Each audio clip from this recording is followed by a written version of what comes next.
नमस्कार, मैं हूं आपके साथ नम्रता। दिसंबर 2021 में उत्तर प्रदेश की योगी सरकार ने एक बड़ा अभियान चलाया था और मेरठ के मशहूर कबाड़ी बाजार को जड़ से उखाड़ फेंका था।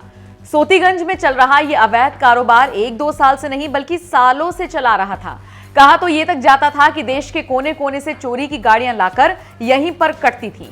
कबाड़ उठाकर और छोटे मोटे काम करके अपनी रोजी रोटी चलाने वाले कुछ लोग इसी कारोबार में ढलकर लखपति करोड़पति तक बन गए और बड़ी बड़ी कोठियां बना ली। यूपी में कितनी ही सरकारें आई और गईं, लेकिन किसी की इतनी जहमत नहीं हुई कि मेरठ पर लगे इस दाग को हटा सकें।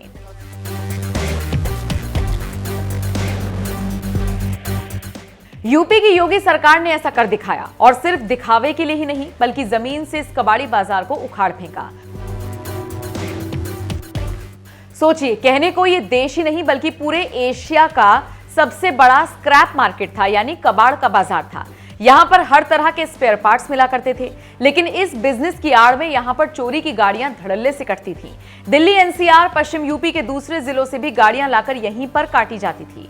एक वक्त ऐसा भी आया जब सोतीगंज को गाड़ियों का कब्रगाह और कत्लगाह तक कहा जाने लगा था। योगी सरकार का बुलडोजर चला तो सोतीगंज का इलाका तो साफ हो गया। अब अगर आप सोतीगंज जाएंगे तो वहां की तस्वीर आपको बिल्कुल अलग दिखेगी।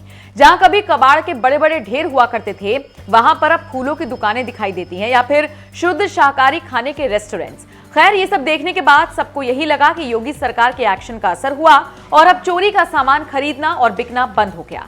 लेकिन ऐसा सोचना महज गलतफहमी साबित हुई। ऐसा इसलिए क्योंकि मेरठ का इलाका तो खाली हो गया, लेकिन मेरठ से 130 किलोमीटर दूर चलकर यानी मुरादाबाद में इसका ठिकाना बना लिया गया है। गाजियाबाद की क्राइम ब्रांच ने स्थानीय पुलिस की मदद से अब मुरादाबाद में कार चोरों के 3 गोदामों का पता लगाया है।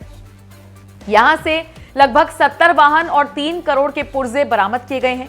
इस छापेमारी के बाद जो तस्वीरें सामने आई उसने मेरठ के सोतीगंज की यादें ताजा कर दी। खैर, योगी सरकार के लिए अब यह बड़ी चुनौती है कि इस कारोबार को मुरादाबाद में और ना फैलने दिया जाए। साथ ही उत्तर प्रदेश से इसका नामो निशान मिटाना होगा। बहरहाल, आपका इस खबर पर क्या कहना है, कमेंट करके हमें जरूर बताएं।